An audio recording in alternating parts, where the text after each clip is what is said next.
333 Soviet helicopters were destroyed in Afghanistan. Over 660 crew members were killed. Each Mi-24 Hind cost $12 to $15 million. The missile that brought them down cost $35,000. But the strategic collapse of Soviet air power was not caused by the Stinger. Soviet pilots filed after action reports documenting the failure. Intelligence analysts confirmed it. Engineers proposed a replacement aircraft. And at every decision point, leadership chose not to adapt. This is an organizational autopsy of an institution that had the evidence, had the solution, and rejected both. A decision whose consequences reached far beyond 1989. Between 1979 and 1989, Soviet forces in Afghanistan lost 333 helicopters. The numbers themselves are stark, but the pattern hidden within them tells a deeper story. Hinds made up nearly half of these losses, over 150 destroyed, though the official records never separated out the toll by model. The scale of attrition was not steady. At first, helicopters operated with near impunity. But this illusion shattered after September 1986. In the 12 months after the arrival of American Stinger missiles, more than 200 Soviet aircraft, including helicopters, were shot down. The average jumped from a handful each month to a pace that sometimes reached 3 or 4 aircraft in a single day. January 1987 stands out as the deadliest month for Soviet aviation since the Korean War. 23 helicopters lost in just 4 weeks. This was not a statistical outlier. It was the result of a technological mismatch confirmed by pilot reports and intelligence summaries that circulated inside the Soviet system. By the end of the war, 60% of total helicopter losses had occurred after the Stinger appeared. The numbers do not capture the names of the crews lost, but each destroyed aircraft meant a minimum of 2 highly trained personnel, often more, gone in seconds. For the institution, these losses registered as figures in monthly reports. For the individuals, they were the end of years of training, experience, and for many, life itself. The cumulative toll forced a reckoning not just in material, but in the logic of Soviet air power. Losses stacked up faster than replacements could be built, or crews could be trained. Yet even as the charts showed the spike, especially that peak in January 1987, the system did not change its fundamental approach. The next question is what these losses cost, not just in rubles and dollars, but in the viability of the Soviet campaign itself. A single Stinger missile, costing $35,000 in the 1980s, could destroy a Mi-24 Hind worth $12 to $15 million in seconds. The math was relentless. 27 confirmed Mi-24 kills by Stingers added up to less than $1 million spent by the Mujahideen and their backers. Yet those same missiles erased over $300 million in Soviet assets. Every successful hit deepened the imbalance. The pilot pipeline could not keep pace with the rate of attrition. Factories at Moscow helicopter plant could not replace airframes fast enough.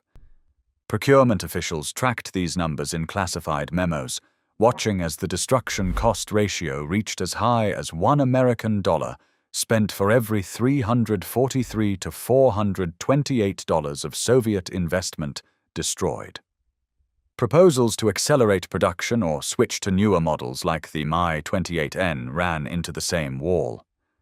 The system was already overextended, and the sunk costs in existing lines made large-scale change nearly impossible. As the gap widened between what was lost and what could be replaced, the war's economics turned unsustainable.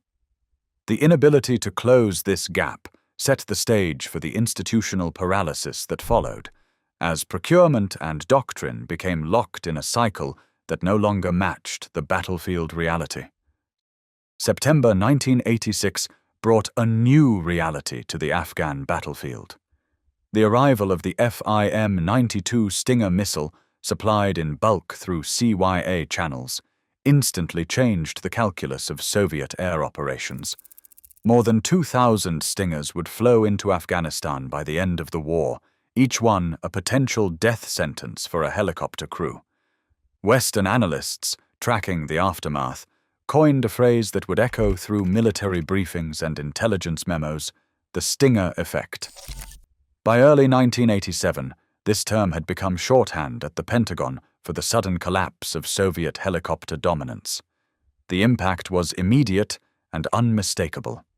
Soviet pilots, once able to operate at low altitude and provide close support, now faced a battlefield where every valley could hide a missile team.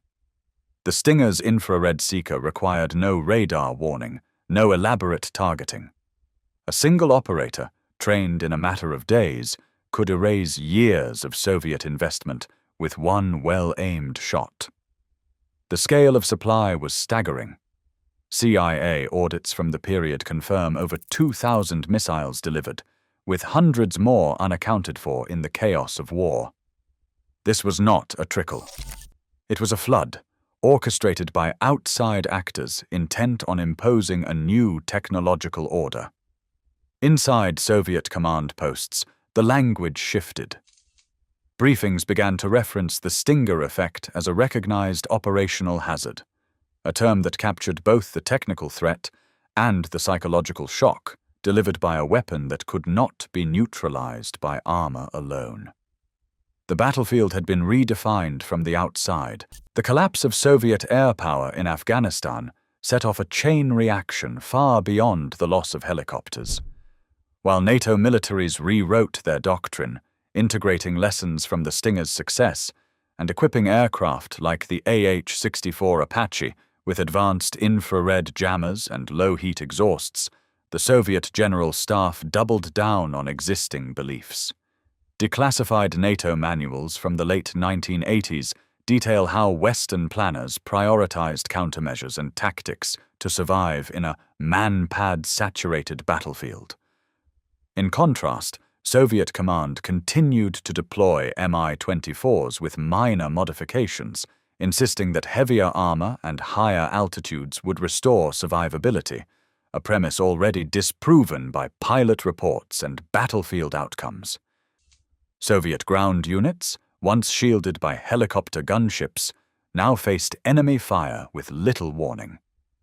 From 1987 to 1989, as air cover evaporated, ground casualties jumped by over 80% compared to earlier years. The declassified Soviet General Staff assessment from 2002, written with the benefit of hindsight, acknowledged that the loss of air support directly exposed ground forces and made continued occupation unsustainable. February 15, 1989, marked the official withdrawal. It was an exit not just from Afghanistan, but from the premise that Soviet doctrine could absorb any amount of evidence without fundamental change. The consequences did not end at the border. Stingers left in Afghanistan quickly spread, appearing in Chechnya, Sri Lanka, and later in Syria, where Russian helicopters again fell to portable missiles. By December 26, 1991, the Soviet Union itself had ceased to exist, its military legacy defined as much by institutional failure as by battlefield defeat. The story of the Mi-24 in Afghanistan became a cautionary tale. When an organization cannot update its beliefs in the face of mounting evidence, the result is not just tactical loss, but strategic collapse. One commander recounted a November 1986 mission near Jalalabad. "We flew above the recommended altitude, yet the missile locked instantly. The armor gave us no time." These statements, logged in official summaries, circulated through air regiments and intelligence channels. The pattern was clear. Infrared-seeking missiles ignored traditional defenses and struck with lethal precision, regardless of altitude or armor thickness. Inside the Soviet system, this evidence did not remain at the tactical level. In January 1987, a classified GRU memorandum reached the General Staff. It confirmed what pilots had already described, that the Stinger's dual-seeker technology rendered existing countermeasures obsolete. The memo cited multiple shoot-downs in a single week and noted that crews were abandoning low-altitude attack runs once the core of Mi-24 tactics out of fear for their lives. The document's language was unambiguous. Current helicopter survivability models are invalid under present battlefield conditions. Analysts in Moscow compiled these findings into charts and summaries. Loss curves, once stable, now showed sharp inflections. Recommendations followed. Accelerate the fielding of electronic jammers, consider rapid procurement of new helicopter variants, and re-evaluate the doctrine that prioritized armor and altitude over agility and evasion. Some proposals even suggested a temporary halt to deep strike missions until effective countermeasures could be deployed. The evidence was not hidden. It traveled up the command chain in regular briefings, intelligence digests, and urgent requests for adaptation. Yet, as these warnings accumulated, institutional inertia set in. Production quotas at Moscow helicopter plant remained unchanged. Procurement committees continued to allocate resources to existing Mi-24 lines, citing sunk costs and the logistical complexity of switching to unproven alternatives. Doctrinal manuals were not rewritten. Instead, the system absorbed the losses, treating each downed crew as a statistical anomaly rather than a falsification of core assumptions. The gap widened between what was known at the operational level and what the institution was willing to admit. By the start of 1987, the evidence had reached a tipping point. Switching to a new design meant not only the direct cost, estimated at between $8 and $12 billion for a full replacement run, but also the loss of years of tooling, training, and logistics built around the Hind. Procurement archives from the period reveal the logic in stark terms. The Afghanistan War, by 1987, had consumed an estimated $240 billion in direct and indirect costs, pushing defense spending to between 15% and 20% of the entire Soviet gross domestic product. Replacement helicopters alone would have absorbed a sum equal to the annual budgets of several Soviet republics. The General Staff Finance Office, facing mounting losses and a collapsing ruble, presented a simple arithmetic. Continuing Mi-24 production, even with mounting attrition, was less disruptive to the system than admitting defeat and overhauling the entire fleet. The Moscow helicopter plant, already operating at capacity, could not pivot to Mi-28N production without halting Mi-24 output for months, if not years, a gap the 40th Army could not afford on the ground. The VPK argument, detailed in procurement correspondence, invoked the logic of institutional continuity. Abandoning the Mi-24 mid-war would have meant conceding that the foundational premise, armor and firepower as the path to survivability, had failed. The decision-makers chose instead to treat each loss as an anomaly, a cost of doing business in a hostile environment.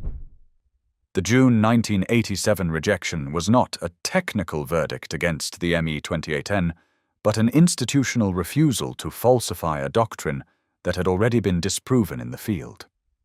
By December 1987, the consequences of this decision were visible in every operational report.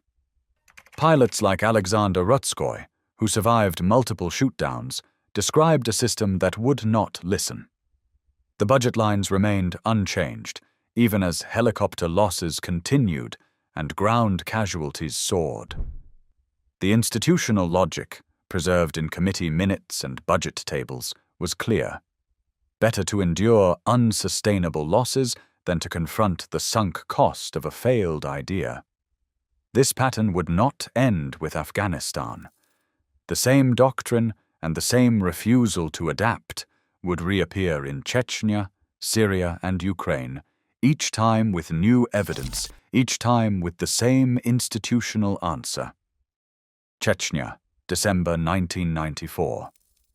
Russian Mi-24s sweep low over Grozny's outskirts, flying the same attack profiles their predecessors used in Afghanistan a decade earlier.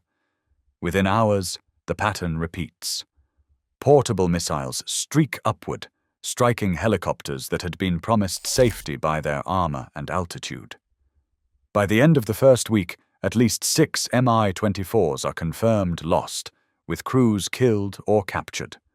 Russian Army aviation logs record the incidents, noting that most helicopters were hit by heat-seeking missiles, many of them Stingers that had circulated through black markets since the Afghan War. The flight manuals and operational orders guiding these missions had changed little since the 1980s. Pilots were still instructed to rely on speed, armor, and set-piece attack runs, despite after-action reports from Afghanistan warning that such tactics had become obsolete in the face of modern man-pads. The Grozny debacle was not an isolated episode. In Syria, 2 decades later, Russian Mi-24s and Mi-35s again fell to portable missiles near Palmyra and Aleppo. In May 2016, a Mi-28N was shot down by a heat-seeking missile while flying a low-level escort mission, its crew lost in circumstances eerily similar to Afghanistan's darkest days.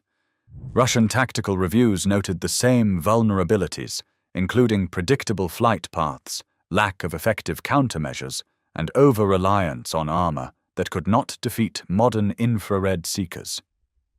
Across both conflicts, the institutional logic persisted. Doctrinal manuals continued to stress the virtues of armored helicopters and standardized attack profiles. The evidence from Grozny and Palmyra, loss reports, pilot statements, and battlefield analyses was ample, but the system's response was incremental at best. The cycle that began in Afghanistan had restarted almost unchanged, with the same premise, the same vulnerabilities, and the same unwillingness to adapt. The groundwork was laid for the next repetition. Open-source intelligence offers a stark ledger of recent losses. In Ukraine's first year of full-scale war, Oryx documented over 40 visually confirmed Russian helicopter losses, each wreck marked by serial numbers and geolocated imagery. Among them, Mi-24 Hinds and their successors fell to the same kind of portable missiles that ended Soviet air dominance in Afghanistan. The pattern is not theoretical. It is visible in the burned-out hulks scattered across fields from Kherson to the Donbass. At Hostomel Airport in March 2022, the assault began with a formation of Russian helicopters flying classic low-level ingress. Within hours, at least 6 were destroyed, including 3 Ka-52s and 2 Mi-24s, struck by Stingers and other man-pads, as Ukrainian defenders replayed tactics first learned from watching the Afghan War. The footage from Hostomel circulated globally, each frame a reminder that the lessons of the 1980s had not altered Russian doctrine.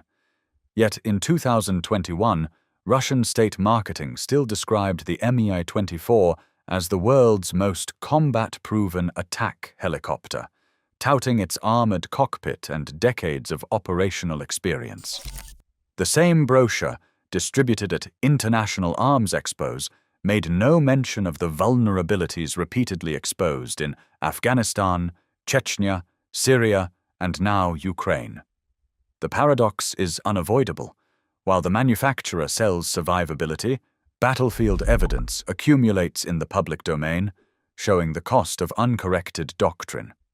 The numbers are not just statistics, they are the record of an institution's refusal to adapt.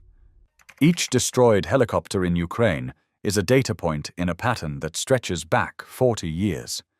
The real collapse is not only on the battlefield, but in the system that cannot falsify its own premise, even as the evidence becomes undeniable. When institutions treat doctrine as dogma, evidence becomes invisible, even as losses mount. The Soviet belief in armor concentration outlasted the facts, costing lives and shaping defeat. Today, Russian forces in Ukraine echo the same refusal to adapt, with documented losses of helicopters and armored columns. The lesson is stark. Systems that cannot admit failure guarantee its repetition. History is not only repeated by memory, it is enforced by denial. Share your perspective below.